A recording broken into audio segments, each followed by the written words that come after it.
Hi guys! Kamusta na kayo? Super late upload na po pala ng video na ito dahil nangyari ito noong December 24, Christmas Eve. Dahil di ba pala talaga ang Pasko dito sa probinsya?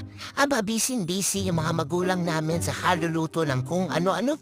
Hindi ko maintindihan kasi dalawa lang naman silang tao dito sa bahay namin at kami na dalawang aso.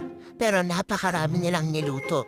At pagkatapos yung mga nilutong yun, hindi naman din namin yun natikman.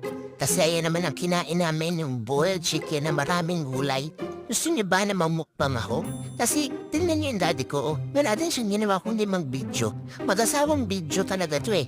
Ano bang apelido ng nanay at tatay namin? Siguro ang apelido nila ay video.